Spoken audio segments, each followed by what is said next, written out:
Diabetic patients में जो heart disease या हार्ट अटैक का जो इंसिडेंस रेट है वो 2 टू 4 टाइम्स बढ़ जाता है। क्या ये सही है? एंड इसके साथ और क्या-क्या कोमॉर्बिडिटीज़ हैं जो कि एसोसिएटेड हैं, जो कि हार्ट अटैक के चांसेस बढ़ा देती हैं हमारे? तो हार्ट अटैक होने के लिए जो भी रिस्क फैक्टर्स हैं उसमें डायबिटीज़ एक लीडर है और इंडिया को तो हम diabetes capital of the world बोलते हैं। हम लोगों ने ब्लॉकेज के बारे में बात की। ब्लॉकेज की जब हम बात करते हैं तो हमारी आर्टरीज़ के अंदर क्या हो रहा होता है अंदर ही अंदर? कुछ लोग जेनेटिकली प्रोन होते हैं ब्लॉकेजेस डेवलप करने के लिए, उसके ऊपर से हमारी आदत है। कोविड आया, वैक्सीन्स लगे एंड वैक्सीन्स के बाद बहुत ज़्यादा हार्ट अटैक और हार्ट केसेस हम लोगों ने बहुत यंग पेशेंट्स में भी देखे। तो is it a myth?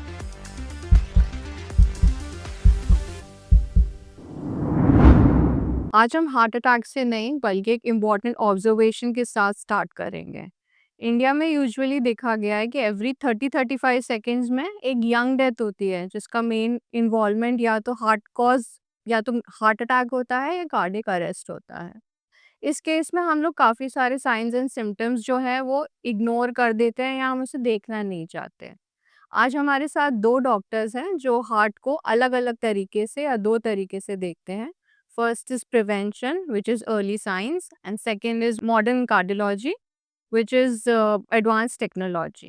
Doctor, heart attack हम लोग बोलते हैं कि सडन आ गया। What is the reason behind it? हम ऐसा क्यों कहते हैं कि सडन आ गया? कुछ तो वार्निंग, साइंस एंड सिम्पटम्स जो होते होंगे जो हम लोग शायद यूजुअली इग्नोर कर देते हैं? So almost 80% of heart attacks do give warning symptoms. Warning symptoms आते ही हैं, may be a week prior, may be months prior. Common symptoms जो हम इग्नोर करते हैं वो chest discomfort which is not classical severe chest pain but a chest discomfort which feels like something stuck in the chest, something maybe like a gas. Patients think that it is more of gas or acidity and ignore it and then keep popping, acidity pills. But majority of the time ये जो symptoms होते हैं वो very typical होते हैं। अगर आप start करो कि आपने अपना डे स्टार्ट किया, वॉकिंग करना शुरू किया, आपने स्टेयरकेस क्लाइंब किया और डिस्कम्फर्ट शुरू हो गया। तो heart attacks we can say हमारे जो वार्निंग साइंस होते हैं उसको इग्नोर करने का एक इफेक्ट है हमारी बॉडी पे। इंडिया में लगभग 25% heart attacks 40 years of age group से कम के होते हैं। सो डॉक्टर विवेक, ये यूजुअली यंग लोगों में ऐसा क्यों हो रहा है? What are the reasons, main reasons behind it, if we can ask you? So ये कॉमन बिलीफ है हमारी कि पूरे समाज की कॉमन बिलीफ है कि हार्ट अटैक मतलब 60-70 ईयर्स के लोगों में हो जाएगा। करेक्ट। और मैं यंग हूँ, 25 साल का हूँ, 40 साल का हूँ, मुझे नहीं आएगा। या फिर मैं बहुत स्लिम हूँ, मुझे नहीं आएगा।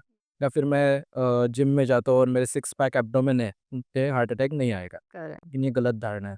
हार्ट अटैक कोई कैलेंडर या आपका एज या बर्थ सर्टिफिकेट देख के नहीं आता है। वो आता है आपकी हार्ट एज के अनुसार। अगर आप यंग भी हो या फिर आप स्लिम हो या फिर आप रेगुलर जिम गोअर हो, लेकिन आपकी लाइफ़स्टाइल ख़राब है, आपका डाइट बैलेंस नहीं है, आपकी आदतें ख़राब है जैसे स्मोकिंग, अल्कोहल, टोबैको, आपकी स्लीप नहीं ठीक से हो रही है, आपका शुगर, ब्लड प्रेशर कंट्रोल नहीं है, कोलेस्ट्रॉल कंट्रोल नहीं है, तो in spite of young age आपको हार्ट में ब्लॉकेजेस आ सकते हैं। और इसके वजह से कोई भी एज इम्यून नहीं है। और आजकल की पीढ़ी में मतलब जो यंगर जनरेशन है, उनमें स्ट्रेस बहुत ज़्यादा है, वर्क स्ट्रेस हो, एनवायरनमेंटल पोल्यूशन हो, फूड कंटामिनेशन है, ब्लड प्रेशर, शुगर, कोलेस्ट्रॉल कम एज में आ रही है, स्लीप बराबर से नहीं हो रही है। तो इसकी वजह से हमारे यंगर लोगों में अभी ज़्यादा हार्ट अटैक्स देखने को मिल रहे हैं। और ये हार्ट्स जो है वो इनमें क्रिटिकल ब्लॉकेजेस नहीं होते, they are not prepared for a heart attack. उनमें राइट। मामूली ब्लॉकेजेस होते हैं 40-50, लेकिन सडनली स्ट्रेस आने की वजह से ये ब्लॉकेज में चेंजेस आते हैं अचानक से। और जो हार्ट की आर्टरी 40% होती है, वो अचानक से क्लॉट डेवलप होने से बंद हो जाती है और हम्म। इनको एक बड़ा हार्ट अटैक आता है, जिसके लिए इनके हार्ट्स प्रिपेयर्ड नहीं है। हम्म। इसके अगेंस्ट ओल्ड लोग होते हैं, तो उनके राइट। हार्ट में क्रिटिकल ब्लॉकेजेस होते हैं 80%, 90%। तो इनके हार्ट्स को थोड़ा कम ब्लड फ्लो सहने की आदत हो जाती है और इनमें हार्ट अटैक आए तो भी इनके थोड़ा बहुत बचने की पॉसिबिलिटी होती है, क्योंकि कोलेट्रल्स डेवलप्ड होते हैं। तो यंग लोगों में ये सब नहीं होता है।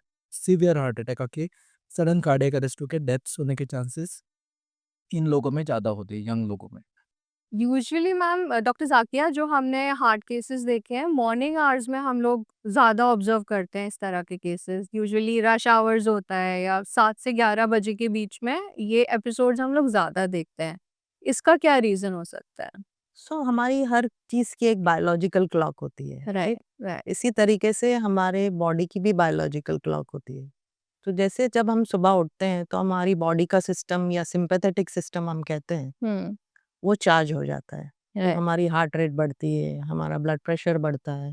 एट द सेम टाइम हमारे जो सेल्स जिनको हम प्लेटलेट कहते हैं, जो क्लॉटिंग क्रिएट करते हैं, करेक्ट, वो भी एक्टिव हो जाते हैं। तो everything has a biological clock in the body. So right, body gets prepared to start the day and charge.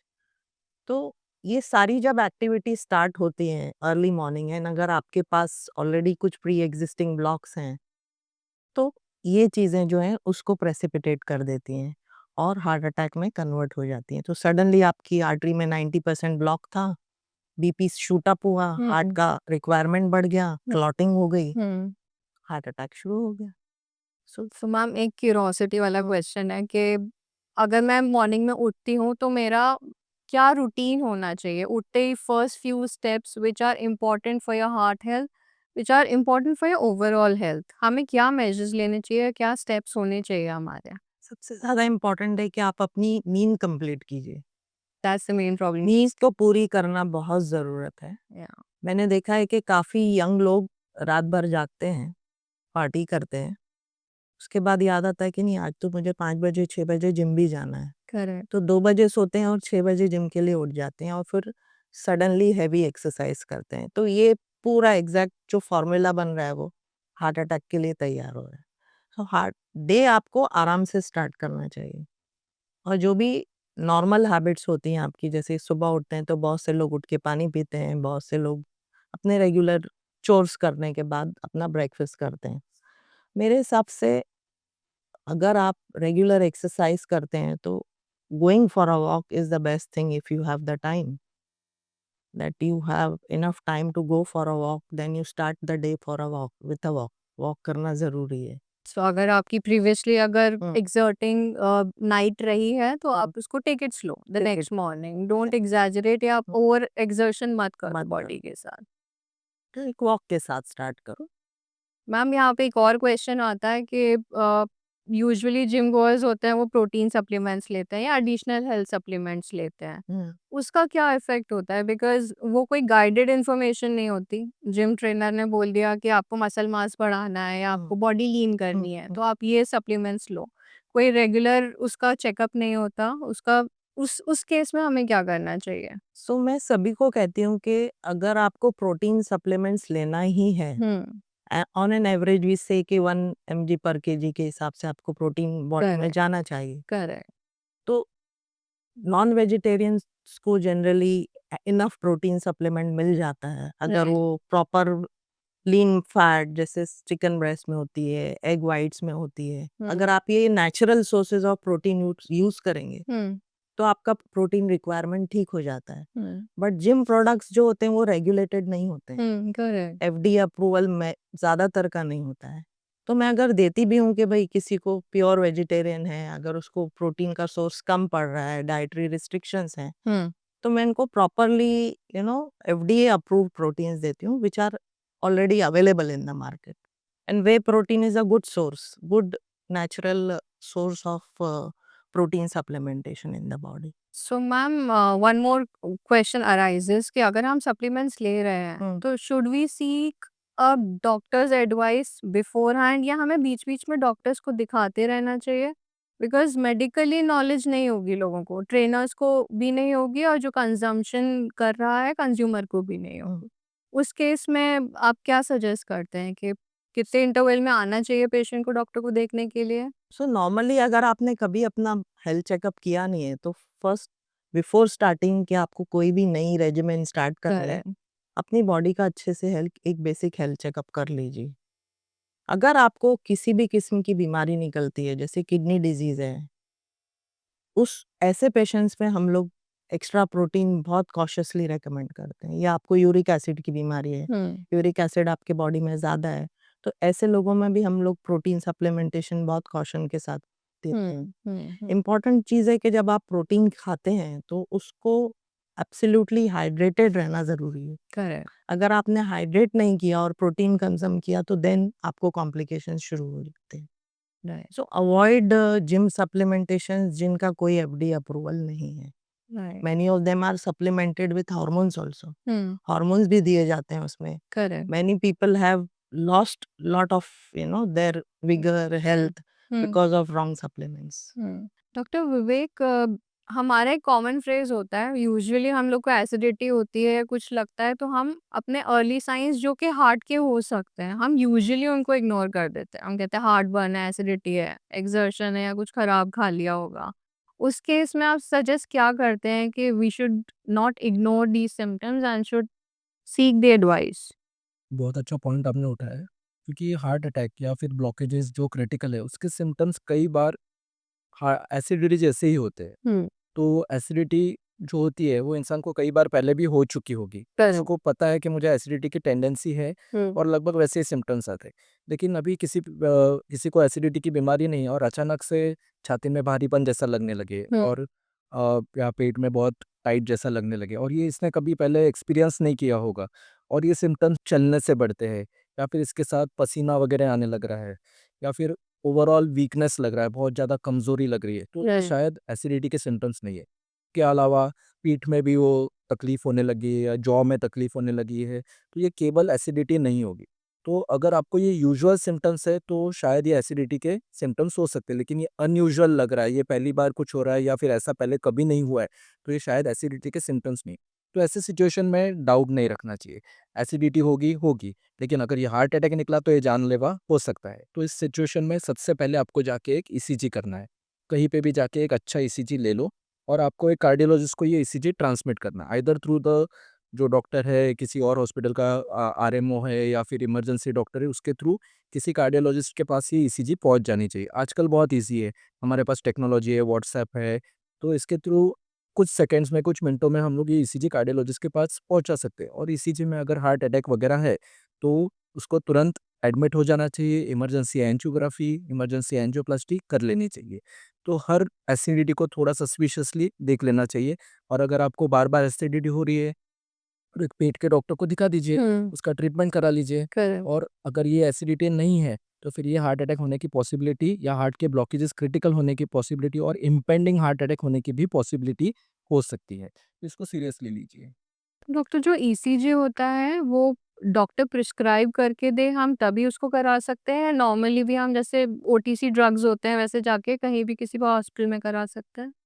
इसको प्रिस्क्रिप्शन की ज़रूरत ही नहीं, अगर आप चेस्ट पेन लेके जा रहे हैं हुँ। या फिर एसिडिटी के सिम्पटम्स लेके जा रहे हैं, हुँ। तो कोई भी हॉस्पिटल आपका पहली चीज़ करेगा तो ईसीजी और ब्लड प्रेशर देखना यही चीज़ करेगा। राइट। तो ईसीजी ये पहली स्टेप ही है, अगर कोई भी आपको सस्पिशियस डिस्कम्फर्ट हो रहा है चेस्ट में या ऊपर के पेट में हो रहा है या फिर जॉ में हो रहा है, तो ECG becomes the first step. तो इसको प्रिस्क्रिप्शन की ज़रूरत नहीं है।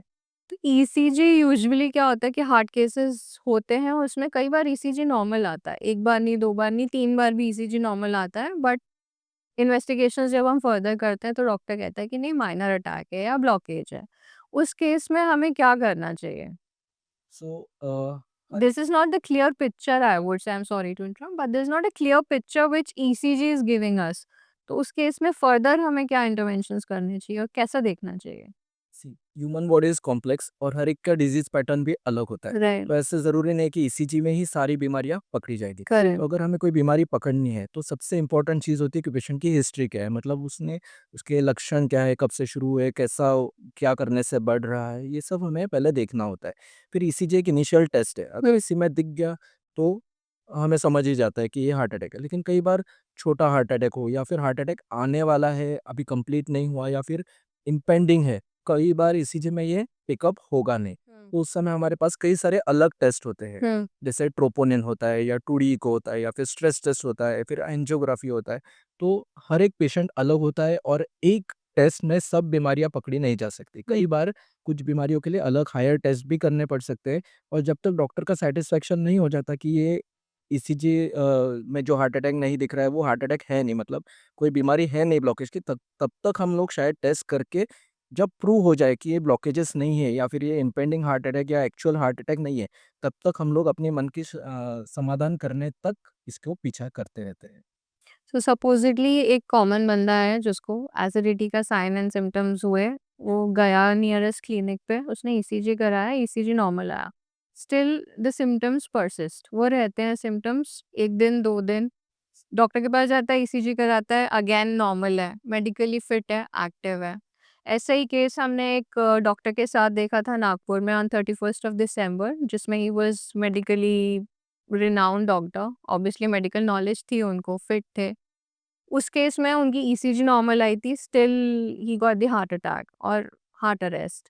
सो इस चीज़ को पेशेंट्स या नॉर्मल लोग कैसे देखें? कॉमन पब्लिक के दिमाग में क्वेश्चन होता है कि उस केस में हम लोग क्या करें? ईसीजी का ये गलत फहमी है कि ईसीजी में ही सब हार्ट की बीमारियां पता चलेगी। ईसीजी मैंने जैसे बताया कि अभी आपको तकलीफ हो रही है, आप तुरंत एक ईसीजी निकालो, इससे आपको पता चलेगा कि आपको इमरजेंसी है या नहीं। अगर आपका ईसीजी नॉर्मल है तो ठीक है, आपको थोड़ा टाइम है। फिर अगर आपको एसिडिटी के मेडिसिन से रिलीफ नहीं हो रहा है हुँ, या फिर आपकी हिस्ट्री में ऐसा सजेस्ट हो रहा है कि ये एसिडिटी शायद नहीं है, कुछ और है, हुँ, मतलब डॉक्टर आपकी हिस्ट्री भी लेगा उसके साथ, वो हमको लगता है कि ये सिर्फ एसिडिटी नहीं है, this correct, thing else different, hmm, तो we will send you for other test. तो ECG is just to decide कि अभी ये एक्यूट हार्ट अटैक है क्या नहीं इस वक्त, और इमरजेंसी है क्या, इसको तुरंत एंजियोग्राफी के लिए लेना है क्या टेबल पे, ये ईसीजी पे डिसाइड होगा। अगर वैसा दिखता है ईसीजी में तो there is no time to waste, तो इमीडिएटली ऑपरेशन थिएटर में पहुंच जाना चाहिए पेशेंट। लेकिन ईसीजी नॉर्मल है और आपकी हिस्ट्री में सजेस्ट हो रहा है कि ऐसा कुछ अलग है, एसिडिटी लग नहीं रही है, राइट, चलने से सांस फूल रही है पेशेंट की, पसीने आ रहे हैं, करेक्ट, बैक पेन हो रहा है, पेशेंट वीक फील हो रहा है, तो फिर हम अलग टेस्ट कर सकते हैं, जैसे ट्रोपोनिन कर सकते हैं या फिर उसको एंजियोग्राफी इलेक्टिवली कर सकते हैं कुछ घंटों के बाद में। सो थोड़ा टाइम है अपने पास, लेकिन ईसीजी नॉर्मल है तो सेफ जोन में पहुंच गया ऐसा है। दैट वी कैन नॉट से। Okay, I just wanted to add on to this yes, that people think कि हमने आज एक ईसीजी कर लिया, हुँ, ऑनगोइंग पेन चल रहा है, राइट, ईसीजी नॉर्मल था तो घर आ गए। हाँ, तो एक अच्छा हॉस्पिटल और एक अच्छा डॉक्टर ये सजेस्ट करता है कि आपको ऑनगोइंग पेन है जो हार्ट जैसा लग रहा है, राइट, आप रुक जाइए हॉस्पिटल में। करेक्ट, हम आपका पहला ईसीजी करेंगे, उसके बाद एक ब्लड टेस्ट करेंगे जिसे हम ट्रोपोनिन्स कहते हैं, राइट, फिर 1 घंटे बाद एक और ईसीजी करेंगे। इसको हमारे मेडिकल टर्म में ट्रायजिंग बोलते हैं। राइट, ये सेफेस्ट वे है टू रूल आउट के एक्यूट हार्ट अटैक है या नहीं। Correct, So in an hour or two, you do 2 ECGs and do 1 blood test. At least you can be somewhat certain that this is not a heart attack, hmm, but this could still be heart pain हो सकता है। हुँ, तो ऐसे में hospital में admit होना, further testing करना ज़्यादा ज़रूरी है रादर देन कि एक ईसीजी कर लिया, घर चले गए। हुँ, बहुत सारे पेशेंट दोबारा नहीं आते। करेक्ट, करेक्ट, तो इम्पोर्टेंट चीज़ है कि अगर ऑनगोइंग पेन है, घर मत जाइए, हुँ, हॉस्पिटल में एडमिट हो जाइए। हुँ, वो बहुत ज़रूरी है। हुँ, डू यू नो के ऑलमोस्ट 5% हार्ट अटैक केसेस में पहला ईसीजी नॉर्मल होता है। क्या? 100 में 5 is a high number. Okay, yes, heart that के पर्टिकुलर एरियाज़ हैं, जैसे बैक। हुँ, अगर पोस्टीरियर पार्ट ऑफ हार्ट में अगर आपके हार्ट अटैक आता है, हुँ, तो वो आपका ईसीजी क्लियरली पिकअप नहीं करता है। उसके ओके, बहुत सारे सटल, बहुत माइनर से साइंस होते हैं ईसीजी में, राइट, जो कि एक ट्रेन्ड कार्डियोलॉजिस्ट ही पिकअप कर सकता है हुँ, या फिर ब्लड टेस्ट पिकअप कर हुँ, सकता है। Hmm, so ECG is not holy grail heart attack का, ये समझ लेना बहुत ज़रूरी राइट, और कई बार ये सब करके भी ट्रायज भी आपने है। कर लिया, 24 घंटे भी आपने देख लिया, फिर कोई हार्ट अटैक के साइंस ना मिले, तो इसी का मतलब ये नहीं है कि आपको ब्लॉकेज नहीं, ना, कि सिर्फ इम्पेंडिंग हार्ट अटैक आ सकता है। ये 95% बंद हो गया आर्टरी, थोड़ा सा ब्लड फ्लो चालू होगा, हुँ, इसलिए आपको हार्ट अटैक कंप्लीट नहीं हुआ, इसलिए आपका जो ट्रोपोनिन पॉजिटिव नहीं है। तो इसके बाद में हमें अगर पेन खत्म हो जाता है तो स्ट्रेस टेस्ट कर लेना चाहिए पेशेंट का, और पेन अगर ऑनगोइंग ही है तो डायरेक्टली फिर भी हमें एंजियोग्राफी ही कर लेनी करेक्ट। चाहिए पेशेंट की। डॉक्टर ज़ाकिया, हम लोग अलग-अलग टर्मिनोलॉजी सुनते हैं, blood clot, blood pressure, heart attack, heart failure, ये एक ही प्रॉब्लम का चेन ऑफ सिम्पटम्स है या it can be a different issue as well all together? So these are different terms. Clot common man के लिए क्लॉट मतलब खून का थक्का जम जाना, हाँ, ब्लड क्लॉट होना। हाँ, ब्लड क्लॉट अगर हार्ट की आर्टरी में होगा तो हार्ट अटैक आएगा। लंग्स की आर्टरी में होगा तो पल्मोनरी क्लॉटिंग हो जाएगी। राइट, ब्रेन की आर्टरी में होगा तो आपको स्ट्रोक होगा। हुँ, लेग की आर्टरी में होगा तो गैंग्रीन हो जाएगा। राइट, सो क्लॉटिंग मतलब ब्लड सप्लाई के अंदर ब्लड का क्लॉट हो जाना, इसको क्लॉटिंग कहते हैं। वैसे आप अगर कहें हार्ट फेलियर, तो हार्ट फेलियर मतलब हार्ट कोप अप नहीं कर पाता है अपनी बॉडी के रिक्वायरमेंट के लिए। सो या तो उसकी पंपिंग कम हो गई है या वो बहुत स्टिफ हो गया है। सो अगर हार्ट की पंपिंग कम हो जाती है तो हार्ट पूरे बॉडी को ब्लड सप्लाई नहीं दे पा सकता है और इवेंचुअली फेल होने लगता है। सो उसे हम मेडिकल टर्म में वीक हार्ट या कम पंपिंग हार्ट वाला कहते हैं। तो ग्रेजुअली ऐसा हार्ट वीक होके बड़ा होने लगता है, फिर बॉडी को ब्लड सप्लाई नहीं दे पाता है, तो इसके लिए पेशेंट को वीकनेस लगता है, फटीग लगता है, दम लगता है और फिर बॉडी में फ्लूइड जमा होना शुरू हो जाता है, लंग्स में जमा होता है तो ब्रीदिंग डिफिकल्टी होती है, बॉडी में पूरे फ्लूइड एक्यूमुलेशन होता है तो स्वेलिंग शुरू हो जाती है, वेट गेन शुरू हो जाता है और पेट में भी कभी-कभी पानी जमा शुरू हो जाता है। तो ये हार्ट फेलियर के सिम्पटम्स हैं। लेकिन एक कनेक्शन है, मतलब जैसे आपने पूछा कि ब्लड प्रेशर, राइट, फिर क्लॉट, फिर heart attack, right, heart failure, right, ये अलग-अलग टर्म्स तो अलग-अलग है, लेकिन शुरुआत ये कंटिन्यूम है, मतलब एक कंटिन्यूअस प्रोसेस है। समझो आपको ब्लड प्रेशर है, वो ब्लड प्रेशर कई सालों तक बढ़ा रहा, तो आपकी नसें जो होती है, किडनी की नसें, हार्ट की नसें, ब्रेन की नसें, इनमें चेंजेस आने शुरू हो जाते हैं और इसके वजह से जो अंदर की परत है, डैमेज हो जाती है। फिर डैमेज हो जाती है तो उसमें ब्लॉकेजेस उत्पन्न होना शुरू हो जाते हैं। फिर कभी-कभी ज़्यादा स्ट्रेस हो जाए तो वो ब्लॉकेज फट जाता है, मतलब उसके सतह पे चीर पड़ जाती है या फिर उसमें रप्चर हो जाता है। राइट, फिर रप्चर मतलब ब्लॉकेज का आप तुलना एक पिंपल के साथ कर सकते हैं, मतलब राइट, पिंपल में कैसा येलोइश मटेरियल होता है चर्बी जैसा। तो ब्लॉकेज फट गया समझो, तो वो चर्बी जैसा मटेरियल ब्लड के स्ट्रीम में आ जाता है, नस के अंदर जो ब्लड है उसके कांटेक्ट में आ जाता है और उसमें क्लॉट बनना चालू हो जाता है। वो क्लॉट बन गया तो वो ब्लॉकेज जो 30-40% था, 50% था, सडनली 100% बन जाता है क्योंकि क्लॉट से पूरा ब्लड फ्लो बंद हो जाता है। फिर हार्ट अटैक आता है। फिर हार्ट अटैक आ गया और उसको तुरंत वो नस को नहीं खोला गया तो वो हार्ट डैमेज होना चालू हो जाता है और डैमेज होने लग गया तो फिर वो हार्ट कमज़ोर हो जाता है और हार्ट फेलियर हो जाता है। So blood pressure can lead to blockage, blockage से हार्ट अटैक आ सकता है, क्लॉट बन सकता है, क्लॉट से हार्ट अटैक आ सकता है और हार्ट अटैक से हार्ट फेलियर हो जाता है।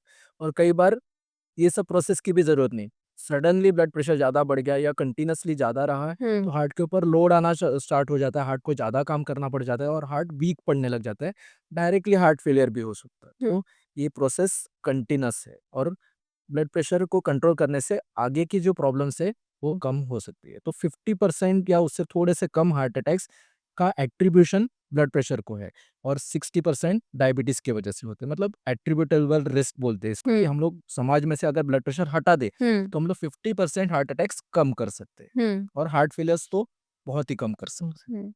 तो डॉक्टर विवेक, अगर हम बीपी की बात करते हैं, तो हमें कैसे पता चलता है कि अर्ली ऑनसेट है, बीपी की शुरुआत है?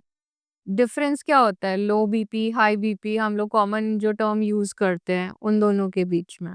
तो मैं बहुत एक उदाहरण देता हूँ लोगों को कि ये हमारा जो फ्रेंड होता है ना, तो उसका बिहेवियर और ब्लड प्रेशर का बिहेवियर एकदम एक जैसा होता है। फ्रेंड हमारा हमारे साथ कभी नहीं छोड़ता, ठीक राइट, है? उसके होने से हमें कोई परेशानी फ़ील नहीं होती। तो अगर आपके अंदर ब्लड प्रेशर है तो वो एकदम फ्रेंड की तरह बिहेव करेगा, राइट, कभी आपके साथ नहीं छोड़ेगा, कभी आपको फ़ील नहीं होने देगा कि राइट, आपको ब्लड प्रेशर है। राइट, लेकिन ये फ्रेंड के रूप में आपका एक बहुत बड़ा एनिमी है। करेक्ट, वो धीरे-धीरे आपको डैमेज करेगा अंदर। 20 साल के बाद आपको लक्षण आएँगे तो आएँगे, नहीं तो डायरेक्टली लकवा हो जाएगा, हार्ट अटैक आ जाएगा, किडनी फेलियर हो जाएगा। हुँ, लक्षण बहुत वेग होते हैं, जैसे जनरल फटीग या हुँ, थोड़ा बहुत हेडेक, थकावट महसूस होना और लोगों को लगता नहीं कि ये ब्लड प्रेशर के लक्षण हैं। तो ब्लड प्रेशर आपको जानना कैसे है? ब्लड प्रेशर अगर आप खुद से जाके आपका ब्लड प्रेशर नहीं चेक करोगे डॉक्टर के पास, तो आपको ब्लड प्रेशर नहीं पता चलेगा। हुँ, आपको जो भी अभी रिकमेंडेशन है कि 18 साल की उम्र के ऊपर जो भी व्यक्ति है उसने कम से कम एक बार तो अपना ब्लड प्रेशर चेक कर लेना चाहिए राइट, और अगर उसका ब्लड प्रेशर नॉर्मल है तो हर 3-4 साल के बाद उसको अपना ब्लड प्रेशर चेक करते रहना चाहिए और अगर वो ज़्यादा निकलता है तो you should start the treatment immediately. Hmm, अब आपने दूसरा सवाल पूछा है कि लो ब्लड प्रेशर, तो लो ब्लड प्रेशर कोई बीमारी नहीं है। Right, low blood pressure serious कब हो जाता है? जब पेशेंट किसी और चीज़ से आईसीयू में एडमिट है, जैसे इन्फेक्शन या हार्ट अटैक, और उसका हार्ट कमज़ोर है या बॉडी में पूरा इन्फेक्शन फैल गया है, तभी वो ब्लड प्रेशर लो हो गया तो वो एंड स्टेज है, मतलब उसका मतलब लाइफ ही खतरे में है। हुँ, तो उसको वो हम लोग क्रिटिकल पेशेंट बोलते हैं। लेकिन हम लोग कई बार देखते हैं कि हम अपने डॉक्टर के पास गए, मुझे थोड़ा-सा चक्कर आया, तो डॉक्टर ने, लेडीज़ में क्वाइट कॉमन है कि राइट, इनका ब्लड प्रेशर लो ही रहता है, तो लो ब्लड प्रेशर की बीमारी है इनको, तो ऐसी कोई बीमारी नहीं होती। हुँ, ये इमोशनल इश्यू है, मतलब यंग लोगों में या यंग लेडीज़ में या मिडिल एज लेडीज़ में कभी-कभी इमोशनल स्ट्रेस की वजह से उनका ब्लड प्रेशर थोड़ी देर के लिए ड्रॉप हो सकता है। स्पेशली अगर वो उनका डाइट भी अच्छा ना हो, मतलब ठीक से पेट भर नहीं खा रही हो या फिर पानी भी इनटेक कम हो या फिर उनको कोई इमोशनल स्ट्रेस है, तो टेम्परेरीली ब्लड प्रेशर कम होके उनको थोड़ा-सा वीकनेस आके चक्कर आना हो सकता है। तो इसको हम लोग लो ब्लड प्रेशर की बीमारी नहीं बोलते हैं। इनके लिए एडवाइस होता है कि आप नियमित डाइट अपना मेंटेन रखो, इमोशनल काम रखो, एक मेडिटेशन करो और एक्सरसाइज करो, सो आपका ब्लड प्रेशर भी मेंटेन रहे। और ये इसका कोई ट्रीटमेंट की ज़रूरत नहीं होती है, एक्सेप्ट फॉर कभी ज़्यादा ही वीक फील हुए तो थोड़ी ब्लैक कॉफ़ी ले लो या ब्लैक टी ले लो, तो उससे थोड़ा-सा ब्लड प्रेशर आपका ऊपर आ सके। मोर इम्पोर्टेंट है कि हमें ब्लड प्रेशर हाई की तरफ ज़्यादा ध्यान देना है, क्योंकि ये किलर है, ये सोसाइटी का किलर है और जब तक आप खुद से नहीं चेक करोगे, तब तक ये आपको पता नहीं चलेगा। So self medical checkup is important. या फिर दूसरा ऑप्शन ये भी है कि घर में भी ऑटोमेटेड बीपी मशीन्स मिलते हैं। आप खुद से बीपी घर में भी चेक कर सकते हो, उसका नोट कर सकते हो और अभी डॉक्टर का ओपिनियन ले सकते हो कि मेरा घर पे इतना बीपी आ रहा है, तो ये कट ऑफ के ऊपर है या नीचे है? पता चल गया है कि ये कट ऑफ के ऊपर है, you should start treatment. So usually जो हम घर में मेजरमेंट करते हैं डिवाइसेस से विज़ हम जो हॉस्पिटल में इन्वेस्टिगेशन कराते हैं या बीपी चेक करते हैं, उसमें एक वेरिएशन आता है। तो उन दोनों के बीच में जो वेरिएशन आता है, as per the common person कितना वेरिएशन इज़ एक्सेप्टेबल और कितना प्रेशर होना चाहिए जब उसको मेडिकल ट्रीटमेंट सीक करना चाहिए किसी डॉक्टर के एक साथ? उदाहरण के साथ बताता हूँ। हाँ जी। जैसे कई बार हम लोग अपनी ओपीडी में बैठे रहते हैं बिल्कुल। और पेशेंट आते हैं कि मुझे ना 10 दिन पहले मुझे सडनली बीपी शूट हो गया, मुझे तकलीफ होने लगी, मुझे बीपी शूट हो गया, मैं डॉक्टर के पास गया, मेरा बीपी 200 था। राइट। 200 था तो उन्होंने मेरे को 3 टैबलेट बीपी की चालू कर दी। बीपी की गोली चालू करने के बाद मेरा बीपी तो ठीक हो गया, लेकिन मुझे बहुत तकलीफ होने लगी, मुझे चक्कर आने लगे, मुझे ये हो गया, वो हो गया। तो ये क्या होता है कि कई बार इमोशनल स्ट्रेस की वजह से टेम्परेरी बीपी हाई हो सकता है या फिर आप डॉक्टर के पास जाते हो, उसी स्ट्रेस से आपका बीपी बढ़ सकता है। तो डॉक्टर का बहुत डरावना हुआ। आप चल के भी जाते हो हॉस्पिटल में लंबा रास्ता। फिर डॉक्टर बहुत उसका बिहेवियर थोड़ा-सा एकदम फॉर्मल हो, तो फिर हो सकता है ये, इसको व्हाइट कोट हाइपरटेंशन बोलते हैं और ये वेरी कॉमन है। डॉक्टर के पास जाने से ऑलमोस्ट बहुत सारे लोगों का बीपी बढ़ना तय है। तो हम लोग तो हमारे क्लिनिक में यही डिसाइड करते हैं कि मैं खुद बीपी लूँगा ही नहीं पेशेंट का। हाँ, जो रिसेप्शन एरिया में बैठे हैं रिसेप्शनिस्ट है, वही ऑटोमेटेड बीपी मशीन से बीपी लेते हैं। फिर कंसल्टिंग हो जाने के बाद वापस एक बार बीपी लेते हैं। राइट। और इसके बाद भी हम लोग अगर बीपी बढ़ा हो तो हम लोग इमीडिएटली ट्रीटमेंट नहीं स्टार्ट करते। हम लोग उसको रेकमेंड करते हैं कि एक डिजिटल बीपी मशीन खरीद लो राइट। और घर में 7 दिन के लिए सुबह-शाम 10 मिनट शांति से बैठ के टेक के फिर बीपी मशीन का बटन दबाओ, एक चार्ट बनाओ प्रॉपर और वो 7 दिन का बीपी रिकॉर्ड हमें ला के दिखाओ। अगर उसमें हमें लगता है कि डिफरेंस है, बीपी घर में नॉर्मल आ रहा है, नॉर्मल घर में बीपी कट ऑफ हम लोग लेते हैं 135/85 होम बीपी के लिए दिन का, ठीक है?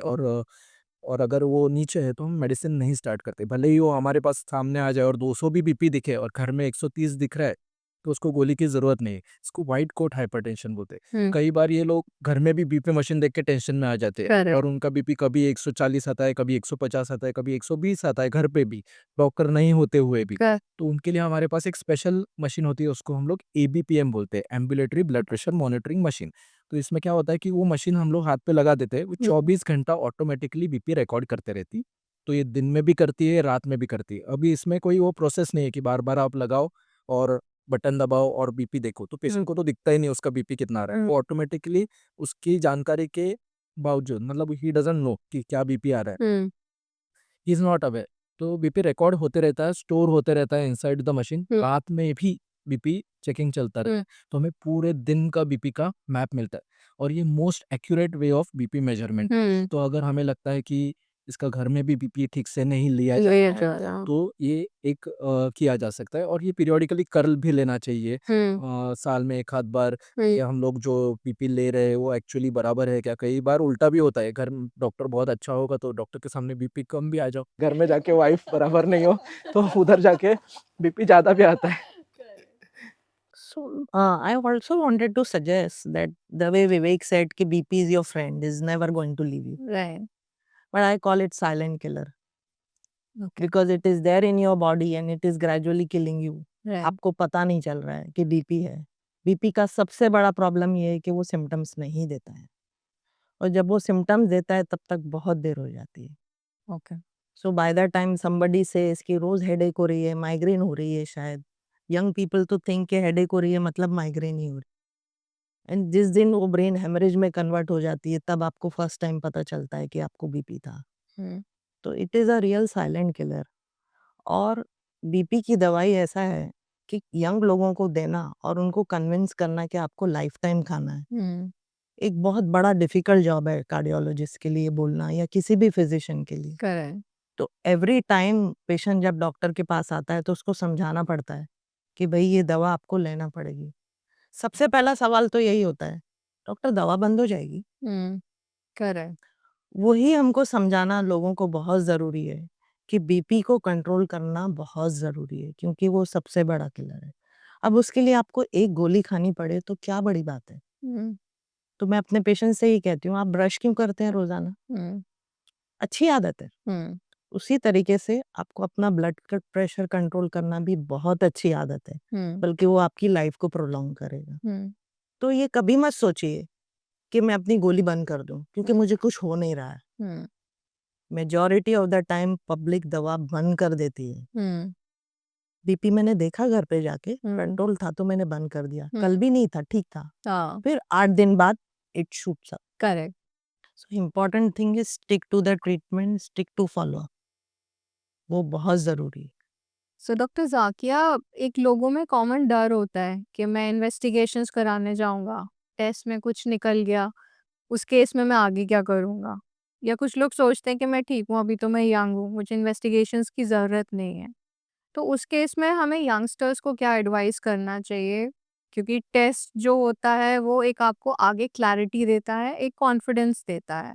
तो उससे हमें डरना नहीं चाहिए। उस केस में आप पेशेंट को कैसे कन्विंस करते हैं, समझाते हैं? क्योंकि एक लाइफ़स्टाइल डिज़ीज़ हो जाएगी। अगर उसको लगता है कि मैं प्रॉब्लम में आ गया तो मेरे लिए आगे लाइफ़स्टाइल मेडिकेशंस पे ही डिपेंडेंट होगा पूरा सब कुछ। सो मैं पेशेंट्स को ये कहती हूँ कि अच्छा है कि हमको पहले से पता चल गया राइट, कि आपकी शुगर बॉर्डर पे आ गई है, राइट, या आपकी कोलेस्ट्रॉल थोड़ी सी बढ़ गई है, राइट, या आपका ब्लड प्रेशर थोड़ा सा चढ़ रहा है। राइट, एटलीस्ट अभी आप कोशिश तो करेंगे कि अपनी लाइफस्टाइल को सुधारें। करेक्ट। अगर आपको पता ही ना होता तो आप हुँ, प्री डायबिटीज से डायरेक्ट फ्रैंक डायबिटीज में पहुंच जाते। हुँ, तो यू आर फॉर्चुनेट कि आपको हुँ, पता चल गया है, तो आप एटलीस्ट कुछ तो रोकथाम कर सकते हैं, कुछ हुँ, तो लाइफस्टाइल चेंज करेंगे। हुँ, आप अपने खान-पान में ध्यान करेंगे, आप रेगुलर, वो आपको इंसेंटिव देगा कि नहीं मुझे अभी एक्सरसाइज करना चाहिए, हुँ, मुझे ध्यान देना चाहिए। हुँ, तो आप ऐसा करेंगे तो आप प्रिवेंट कर सकते हैं। हुँ, इम्पोर्टेंट थिंग इज़ आपको प्रिवेंशन करना है। आप करेक्ट, प्रिवेंशन के स्टेज पे हो अभी, करेक्ट। है ना? हुँ, आप हमारे पास पूरे पेशेंट बनकर मत आ जाओ, जब हुँ, हम आप ट्रीटमेंट के स्टेज में आ जाएँ। हुँ, हुँ, तो अगर आप प्री डायबिटिक हो, तो आप, और कोलेस्ट्रॉल आपकी बॉर्डर लाइन है, हुँ, तो अगर आप इमीडिएटली लाइफस्टाइल चेंजेस इंस्टीट्यूट कर दोगे तो हो सकता है कि वो सारे प्रॉब्लम रिवर्स हो जाएं। हुँ, करेक्ट, तो उसको एक पॉजिटिव वे में लीजिए कि आप डायरेक्ट हार्ट अटैक के पेशेंट बन के हमारे पास नहीं आए, करेक्ट। बल्कि आप अर्ली पिकअप हो गए और आपने उसको मैनेज किया अपने लाइफस्टाइल चेंज से। So I always give this positive note to my patients. But आजकल के यंगस्टर्स होते हैं, कॉर्पोरेट लाइफ है, स्ट्रेसफुल है, बिज़नेस एनवायरनमेंट, टेक सेवी ज़्यादा हो गया है, हर कुछ डिजिटलाइज़ हो गया है। उस केस में कॉमन सिम्पटम्स हम लोग इग्नोर कर देते हैं, सर में दर्द हो रहा है, ज़्यादा स्क्रीन टाइम हो गया होगा या लेट नाइट ज़्यादा हो गया होगा। तो उस केस में हम लोग पेशेंट्स को कुछ टेस्ट अगर बताना चाहें या सजेस्ट करना चाहें, तो वो कौन-कौन से टेस्ट होने चाहिए? So first of all I से कि कोई भी सिम्टम अगर नैगिंग है और कांस्टेंट है तो उसको इग्नोर मत कीजिए। राइट। एक दिन हेडेक हो गई स्क्रीन टाइम से, ठीक है, हुँ, पर परसिस्टेंट है, आप उसको इग्नोर मत कीजिए। किसी राइट, भी सिम्टम्स को, परसिस्टेंट सिम्पटम को इग्नोर मत कीजिए। राइट, और जैसे आप ऑर्डर करते हो, स्विगी पे खाना ऑर्डर करते हो, क आप आज आपके घर पे ब्लड कलेक्शन करने के लिए भी लोग आ जाते हैं। करेक्ट, इट्स नॉट नेसेसरी कि आपको अपना वक़्त निकाल के जाना है कहीं पर। करेक्ट, आपका ब्लड कलेक्शन करना है, आप फ़ोन कीजिए, बहुत सारे कंपनीज़ हैं जो आपके घर पे डोर स्टेप पे सर्विसेज़ देते हैं। Correct, so you are not wasting time, हाँ, you are using your time smartly. Similarly आपको कोई एक्चुअल टेस्ट करना है, आप प्री बुक करके जाइए। हर जगह आजकल ये फैसिलिटीज़ अवेलेबल हैं, राइट, जो आप प्री बुक कर सकते हो। हुँ। तो अभी आप जो भी कर रहे हो, वन्स इन अ ईयर आप एटलीस्ट आधा घंटा, 1 घंटा तो अपने आप को दीजिए, उतना तो दे सकते हो, ताकि वो आपके लॉन्ग टर्म डिज़ीज़ कन्वर्जन को प्रिवेंट कर सके। वो करना तो ज़रूरी है। जैसे आप इंश्योरेंस निकालते हो, करेक्ट ये करना भी ज़रूरी है। करेक्ट इंश्योरेंस वाला आपको इंश्योरेंस ही नहीं देगा जब तक आप ये टेस्ट टेस्ट कर नहीं कराएंगे दैट्स हाँ, करेक्ट दैट्स यंग जनरेशन्स को समझाने के लिए उनके तरीके अलग होते। सो अभी अगर आपको समझाना है किसी कॉर्पोरेट एम्प्लॉय को, तो उसको समझाओ आपकी आप अपनी गाड़ी का सर्विसिंग कराते हो, ठीक है, क्यों कराते हो? गाड़ी का तो ब्रेक फेल नहीं है, इंजन खराब नहीं है, तो आप क्यों कराते हो? आप ये प्रिवेंटिव थिंग्स क्यों कराते हो? प्रॉब्लम आने के बाद करो, नहीं प्रॉब्लम क्या आएगी? रास्ते में इंजन खराब हो सकता है, ब्रेक फेल हो सकते हैं, एक्सीडेंट हो सकता है, तो ये प्रिवेंट करने के लिए आप गाड़ी का सर्विसिंग कर सकते हो, खुद का सर्विसिंग नहीं कर सकते। It is very important because time रहते ही अगर बीमारी का पता चल जाए, समझो आपको ब्लॉकेजेस है, उसके मामूली लक्षण है, और आपने टाइम रहते ही उसका चेकअप कर लिया, टीएमटी कर लिया, स्ट्रेस टेस्ट या फिर इको कर लिया, उसके बाद पता चल गया, तो आप टाइम रहते ही उसको ठीक कर सकते हो। एक बड़ा हार्ट अटैक आने के बाद बीपी लो है, हार्ट फेल हो चुका है, उसके बाद ट्रीटमेंट करने में बहुत मज़ा भी नहीं है। मतलब ट्रीटमेंट कर भी लेंगे हम, तो जितने अच्छा आउटकम्स हम स्टेबल कंडीशन में बिफोर एनी कॉम्प्लिकेशन दे सकते हैं, वैसे आउटकम्स हम लोग बाद में नहीं, जब टाइम निकल गया हो, हार्ट अटैक आ चुका है, हार्ट वीक हो चुका है, तो फिर वो एक बचाव करने का एक ट्रीटमेंट हो जाता है, प्रिवेंटिव नहीं रहता फिर। तो ये से एक बहुत ही अच्छा पॉइंट है जो आप दोनों ने हाईलाइट किया है कि हमें इन्वेस्टिगेशंस टाइमली मैनर पे कराने चाहिए सो दैट हमें क्लैरिटी मिल जाती है, एक क्लियर पिक्चर मिल जाती है, रोड मैप मिल जाता है कि हम अपनी लाइफ को आगे कैसे सही करें। डॉक्टर जाकिया, एक और क्वेश्चन जो है कि अगर मैं वेजिटेरियन हूँ तो मैं ठीक हूँ, मतलब I am doing healthy diet. अगर मैं नॉन वेजिटेरियन हूँ, लीन मीट खाता हूँ, then I am also taking care of my heart. मैं रिफाइंड ऑयल्स नहीं खा रहा हूँ या फिर प्रॉपर प्योर घी खा रहा हूँ, तो ये सारी डाइट चेंजेस अगर मैं डाइटरी मॉडिफिकेशन कर देता हूँ तो मेरी हार्ट हेल्थ ठीक है। तो इस केस में हमें कैसे देखना चाहिए अपनी ईटिंग हैबिट्स को और consumption and moving out the refined goods और refined food from our diet? So तो अच्छी आदत है कि अगर आप अच्छे रिफाइंड फूड्स अवॉइड कर रहे हो, हेल्दी डाइट खा रहे हो, ये सब अच्छी आदत है। लेकिन एक बात ज़रूर याद रखना चाहिए कि हार्ट डिज़ीज़ में एक सबसे बड़ा रिस्क फैक्टर होता है फैमिली हिस्ट्री। अगर आपको फैमिली हिस्ट्री है प्रीमेच्योर हार्ट डिज़ीज़ की, मतलब आपके फैमिली में किसी को भी 50 के नीचे हार्ट की बीमारी हुई है, तो आप ये कोशिश कर सकते हो कि आप हेल्दी डाइट लो, हेल्दी लाइफ़स्टाइल लो, उस रिस्क को कम करने के लिए। बट प्रीमेच्योर हार्ट डिज़ीज़ जिनकी हिस्ट्री होती है, उनको हार्ट डिज़ीज़ आने की संभावना डिस्पाइट ऑल दिस आ सकती है। तो उन लोगों को भी डेफ़िनेटली ध्यान देना चाहिए कि वो अपना प्रिवेंटिव हेल्थ चेकअप रेगुलरली करें और कोई भी सिम्पटम्स हों तो उनको इग्नोर ना करें। जैसे अभी वेजिटेरियन और नॉन वेजिटेरियन की बात आई, तो ओवरऑल मानना बहुत सारे साइंटिस्ट का है कि ठीक है, non vegetarian foods are good for muscle protein के लिए अच्छा होता है, लेकिन थोड़ा सा एक एडवांटेज वेजिटेरियन का होता है कि प्लांट प्रोटीन्स बेटर टॉलरेटेड होते हैं, बॉडी को कैंसर के रिस्क और हार्ट डिजीज के रिस्क वेजिटेरियन फूड से थोड़े कम होते हैं। लेकिन इसका मतलब ये नहीं कि आप वेजिटेरियन हो और कुछ भी वेजिटेरियन खा लो तो आप प्रोटेक्टेड रहोगे। तो इसमें भी आपके वेजिटेरियन डाइट्स में क्या कंटेंट है वो ज़्यादा मैटर करता है। लाइक इफ़ वेजिटेरियन खा रहे हो लेकिन आप हाई कैलोरी खा रहे हो, कैलोरी कंजम्पशन बहुत ज़्यादा है, या फिर शुगर्स बहुत ज़्यादा है, सॉल्ट्स बहुत ज़्यादा है आपके फूड में, रिफाइंड कार्बोहाइड्रेट्स ज़्यादा है, तो it is not going to help, ठीक है। और इसके अलावा आप ऑयल्स की भी बात कर रहे थे, तो ऑयल्स में भी रिफाइंड, कोल्ड प्रेस्ड, ये सब डिबेट चलता रहता है, तो करेक्ट दोनों में भी ऐसा ही कोई विलन नहीं है, दोनों ही खराब है, दोनों ही अच्छे हैं। अगर आप कोल्ड प्रेस ऑयल यूज़ करते हो तो उसमें विटामिन्स मिनरल्स की मात्रा ज़्यादा रहती है, राइट फ़िल्टर्ड में वो सब निकाल दिए जाते हैं, तो फ़िल्टर ज़्यादा टिकते हैं, मतलब 6 महीने, 5 महीने, 4 महीने भी आप प्रिज़र्व कर सकते हो उसको। कोल्ड प्रेस में वो आप जल्दी से उसको यूज़ करना पड़ता है, क्योंकि नहीं तो फिर वो रैंसिड होना चालू होते हैं, क्योंकि वो इम्प्योर होते हैं थोड़े। राइट और कोल्ड प्रेस में आपको विटामिन्स, मिनरल ज़्यादा मिलेंगे, जो रिफाइंड से नहीं मिलेंगे। राइट इसके अलावा हर एक ऑयल में एक स्मोक पॉइंट रहता है, मतलब आप गरम करने लगो तो धुआँ जब निकलने लग जाता है, तब वो कर तेल खराब होने लग जाता है। राइट तो जो रिफाइंड ऑयल्स है, तो उसका स्मोक पॉइंट हायर हो सकता है, और ये कोल्ड प्रेस ऑयल है उनका स्मोक पॉइंट कम होता है। तो अगर आपको कुछ पकोड़े तलने हैं या वड़ा वड़ा तलना है, तब फिर आप रिफाइंड यूज़ कर सकते हो। अगर आपको कच्चा लगाना है, रोटी को लगाना है, सब्जी में डालना है या फिर कुछ ड्रेसिंग करना है सलाड्स का, तो आप कोल्ड प्रेस यूज़ कर सकते हो। तो दोनों ऑयल्स को इंटेलिजेंटली यूज़ करना है। सिर्फ मैं वेजिटेरियन खा रहा हूँ तो मैं प्रोटेक्टेड हूँ, राइट। फाइबर्स ज़्यादा होने चाहिए आपके डाइट में। सिर्फ आप गेहूँ और राइस ही खा रहे हो वेजिटेरियन में, तो आपको सिर्फ कार्बोहाइड्रेट्स ही मिल रहे हैं। आप वेजिटेबल्स कम खा रहे हैं, दालें कम खा रहे हैं, तो फिर ये प्रोटेक्टिव नहीं रहेगा आपके लिए। Other thing is trans fat. Right. So हम कितना ट्रांस फैट अपने डाइट में यूज कर रहे हैं? What is trans fat?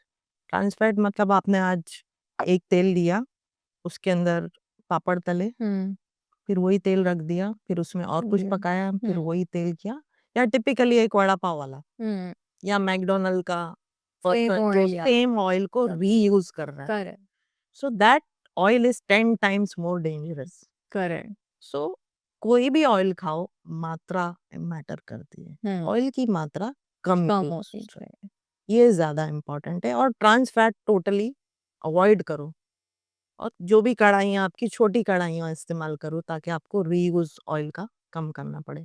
Reuse बहुत ज्यादा डैमेजिंग है to the heart. And I also see कि मैं तो ऑलिव ऑयल खाता हूँ। आप ऑलिव ऑयल ले रहे हो और उससे आप फूड ग्रिल कर रहे हो, या। so all the olive oil is damaged.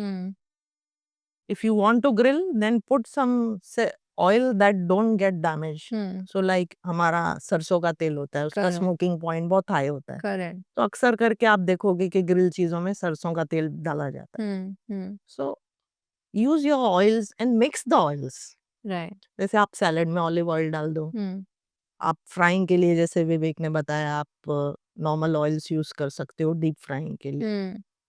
घी आप थोड़ा बहुत अपने रोटी पे लगा सकते हो या थोड़ी खिचड़ी में डाल सकते हो। सो मिक्स एंड मैच करो, डोंट स्टिक टू वन कि मैं सब जगह ऑलिव ऑयल ही डालूंगा तो मुझे कुछ नहीं होगा। That's an important observation. ये इटालियन लोग वड़ा और पकोड़े नहीं तलते, वो कच्चे सालक थुराते हैं, इसलिए उनका हेल्थ अच्छा है। हमारे इंडियन लोगों के लिए सूटेड नहीं है, अगर डीप फ्राइंग करते हैं तो हमारे लिए अलग ऑयल से। और हमारा जैसे वो टिपिकल तड़का सिस्टम है ना, हम हर चीज में करेक्ट। तड़का डालते हैं, करेक्ट। तो उसमें वो ऑयल चलता नहीं है।